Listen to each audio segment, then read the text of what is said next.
In the heart of Maplewood, a quaint little town known for its annual Fog Festival, things were just a tad too perfect. Nestled between rolling hills and whispering pines, Maplewood prided itself on having the friendliest folks, the best coffee, and the most bewildering collection of fog enthusiasts. This year, however, there was an unusual buzz in the air, or was that just the fog? Jack Hartman, the town's beloved librarian, was about to find out. Jack was a man of peculiar habits and an even more peculiar wardrobe. On any given day, you could spot him sporting a bright yellow cardigan, mismatched socks, and oversized glasses that magnified his expressive blue eyes. Today, as he stood behind the counter of Maplewood Public Library, he was particularly animated. He was demonstrating the ancient art of book balancing to a group of wide-eyed children. Watch closely, kids. This book weighs at least 5 pounds. It's all about soul-sucking mist, Jack said, dramatically wobbling the hefty tome titled Spectres of the Fog. The children giggled as he nearly toppled over, clutching the book to his chest. And if you don't balance your books, the fog will eat your soul. Maggie Thompson, his best friend and the no-nonsense barista from the local cafe, rolled her eyes as she walked in. Jack, you know that's not how fog works, right? It doesn't eat souls, it just makes your hair frizz. Ah, Maggie. You lack imagination. Jack replied, puffing up his chest. Besides, you can't deny the thrill of a good ghost story. And with the Fog Festival just around the corner, it's all anyone's talking about. Maggie, with her jet-black hair tied in a messy bun, was known for her dry wit. Sure, Jack. Because nothing screams festival fun like the idea of being possessed by a mist. Just remember, if I turn into a ghost, you're the first on my haunt list. Their banter continued until an unearthly chill swept through the library, accompanied by a thick fog rolling in from the town square. The jovial atmosphere shifted. Jack peered out the window, his eyes wide. That's not right. It's too early for the fog to roll in. The festival doesn't start for another week. As if on cue, the fog thickened, swirling ominously around the library. Jack's heart raced as he noticed figures appearing in the mist. Look! It's the ghost of the old mayor, he exclaimed, pointing dramatically. The ghost turned out to be old Mr. Thompson, the town's historian, who was, in fact, just wandering in from the fog. His startled expression matched the incredulity on Jack's face. Don't scare me like that, Jack. Mr. Thompson wheezed. I thought I was really becoming a ghost. Just then, a commotion erupted outside. The sound of laughter mixed with shouts echoed through the fog. Townsfolk began to act strangely, prancing about as if possessed. One man twirled in a top hat, declaring himself the Fog King, while another broke into an impromptu rendition of a Broadway musical. Jack and Maggie exchanged bewildered glances. What in the name of all that is foggy is happening? Maggie shouted over the chaos. I have a theory, Jack said, suddenly serious. I think we might be dealing with the soul-eating mist. Not this again, Maggie sighed, crossing her arms. That's just a myth, Jack. Is it? Jack insisted. Look at the people. They're losing their minds. We need to investigate. Maggie hesitated but ultimately nodded. Fine. But if I end up dancing like a chicken, I'm blaming you.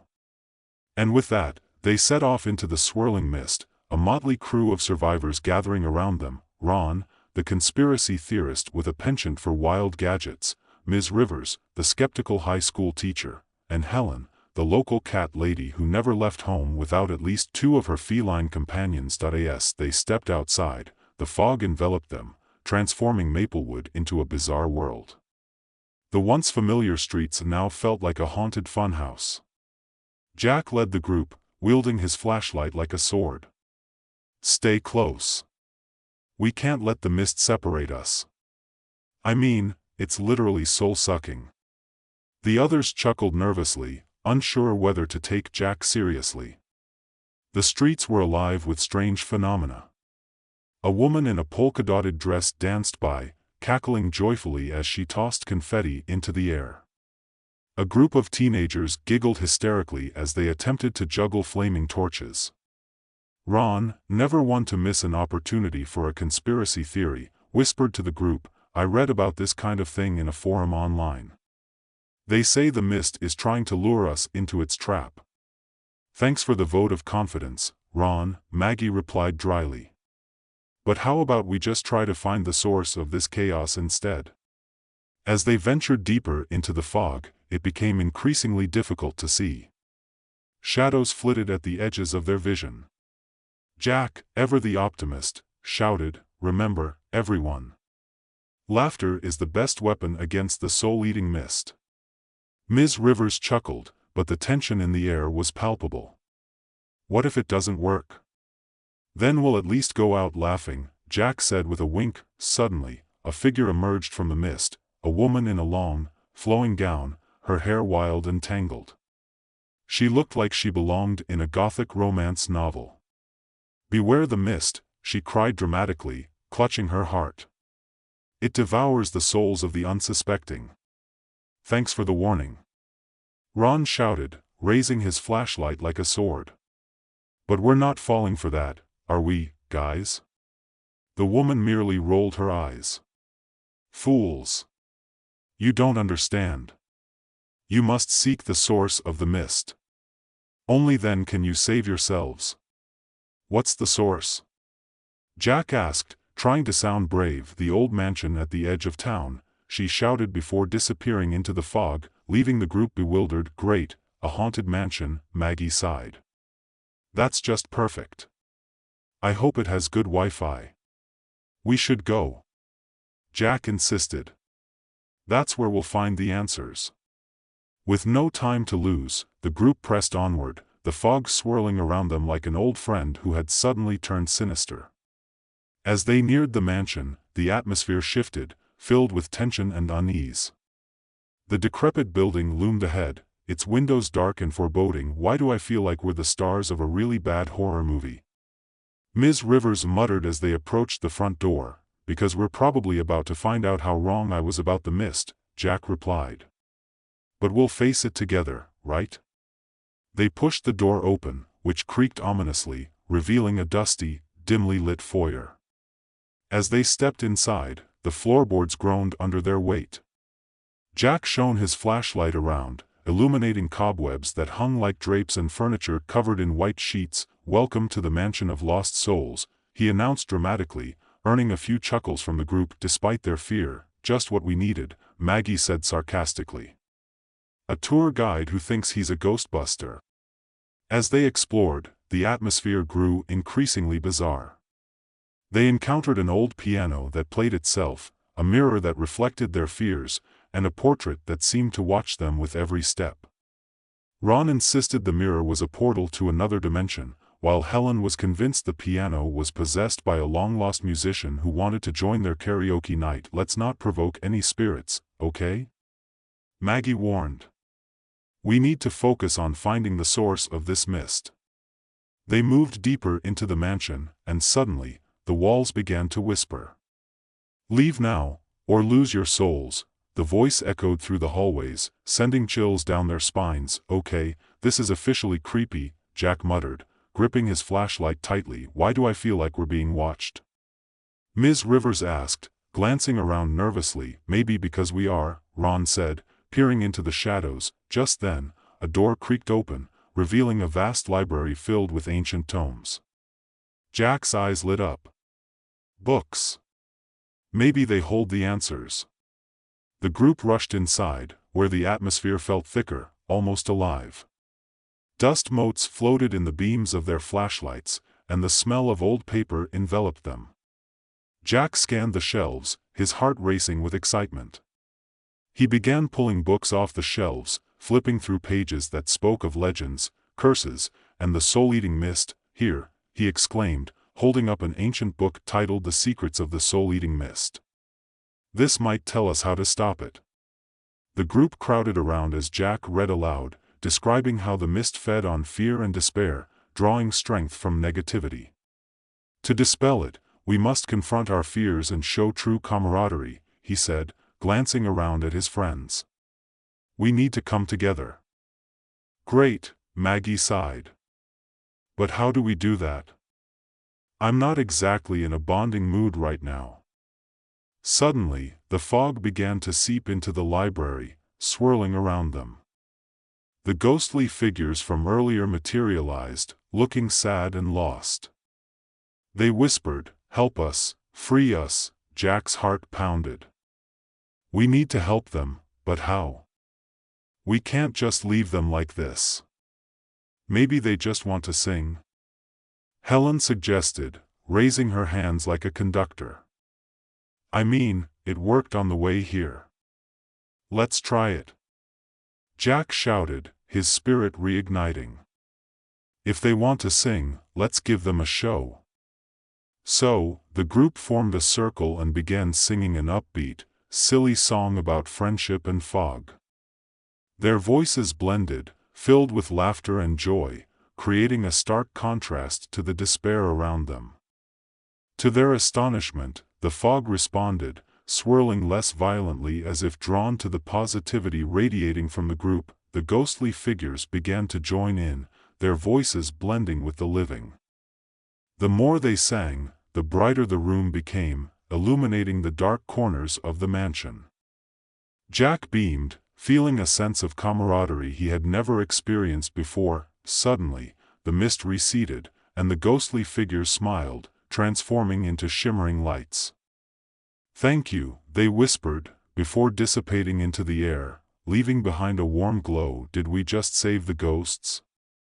Maggie asked, her eyes wide with disbelief. I think we did. Jack replied, elated. We conquered the soul-eating mist. But just as they were about to celebrate, a final blast of fog surged through the library, twisting into a furious whirlwind. No! You cannot leave, a booming voice echoed, the mist forming a dark silhouette that towered over them. Oh, Ron muttered. This is the part where we all die, isn't it? Not if we stick together. Jack shouted, taking a step forward. We've faced fear and won. We can do this. With renewed determination, they formed a line, holding hands. We are Maplewood. Jack proclaimed. We are a community. We will not be consumed. The mist roared, but their unity shone like a beacon. With one final, powerful note, they sang together, their voices piercing through the darkness. The mist wavered, the figure trembling as the combined strength of their laughter and friendship pushed against it. In a burst of light, the mist exploded outward, dissipating into the air, leaving behind a clear, starry night sky. The mansion creaked and groaned, as if awakening from a long slumber. We did it! Maggie exclaimed, tears of relief streaming down her cheeks. We actually did it! Jack laughed, exhilarated. We're heroes. Or at least we won't be fog food. They stumbled outside, breathless with excitement. The fog had lifted completely, revealing the twinkling lights of Maplewood below. The townsfolk, still caught up in their whimsical days, began to gather, blinking in confusion as they emerged from the mist's grip. Hey, everyone! We survived the soul-eating mist. Jack called out, waving his arms dramatically. The townspeople cheered, completely oblivious to the chaos they had just experienced. As they celebrated under the stars, Jack realized something profound. It wasn't just about conquering the mist, it was about the friendships forged in the face of fear, the laughter shared amidst uncertainty. In that moment, he understood that life was filled with its own mysteries, but it was the bonds we create that truly matter. And as for the Fog Festival, it became a cherished memory, a day of laughter, music, and fog-inspired shenanigans. The townsfolk made it an annual tradition to celebrate their resilience, with Jack as the master storyteller, regaling everyone with tales of their bizarre adventure. So, the next time the fog rolled into Maplewood, it wasn't met with fear but with joy and a sense of community.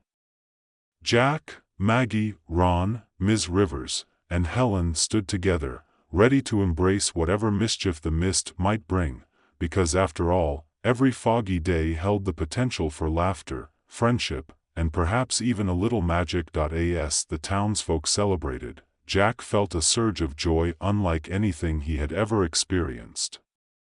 The night was alive with laughter and music, and the air was filled with the smell of baked goods and warm cider from Maggie's cafe, which had quickly become the unofficial headquarters for their impromptu festival. Lanterns swung gently from the trees, illuminating the faces of friends and neighbors who had come together after the chaos of the soul-eating mist. "Can you believe we did it?" Maggie said, nudging Jack as she handed him a steaming cup of cider. "I mean, we really took on that mist like it was a bad karaoke night." Jack chuckled, taking a sip of the cider. "It's a good thing we didn't break into a ballad about lost souls or something. We might still be trapped in that mansion. Or worse, we could have ended up with a one-hit wonder ghost band," Ron added, joining them with a plate piled high with cookies. "I don't think anyone would want to hear the spectral singers in concert." "Hey, if we ever need a band, I call dibs on lead vocals," Helen said, stroking one of her cats, who had been surprisingly calm throughout the ordeal. "These two have quite the range." "Only if I can play the tambourine," Maggie laughed. "That's all I'm good for." As they enjoyed the festivities, the townspeople began sharing their own tales of the mist, each more outlandish than the last. Some claimed they had danced with the spirits, while others insisted they had seen their own long-lost relatives in the fog. The absurdity of the stories only added to the merriment, and Jack found himself swept up in the joy of the night. "Next year, we should have a contest for the best ghost story," Jack suggested, his eyes sparkling with excitement. "It could become a town tradition. The winner gets a golden foghorn." Maggie rolled her eyes playfully. "And what do we do with a foghorn? Use it to summon more ghosts? Maybe it'll attract the ghosts who still need to dance," Jack said, grinning. As the evening wore on, the group moved toward the makeshift stage that had been set up in the town square. It was adorned with twinkling fairy lights and a banner that read, "Foggy Friendship Day." The atmosphere buzzed with anticipation as townsfolk gathered, ready for some live entertainment. "I think we should perform," Jack said suddenly, inspired by the energy around him. "Let's give them a real show." "A show? Us?" Maggie exclaimed, her eyebrows raised. "What are we supposed to do, juggle ghost stories?" "Why not?" Ron chimed in, his enthusiasm palpable. "We can create a whole skit about our adventure. I'll write a monologue about how I bravely faced the mist while holding a sandwich." "Only you would mix heroism with a snack break," Ms. Rivers said, shaking her head, but a smile tugged at her lips. Jack's eyes gleamed with mischief. "We could have characters. I'll be the fearless librarian, of course, and Maggie can be the skeptical barista who reluctantly joins the adventure." Maggie laughed, her initial hesitation fading. "All right, but I want some epic lines. Maybe I can throw in a few sarcastic quips for good measure."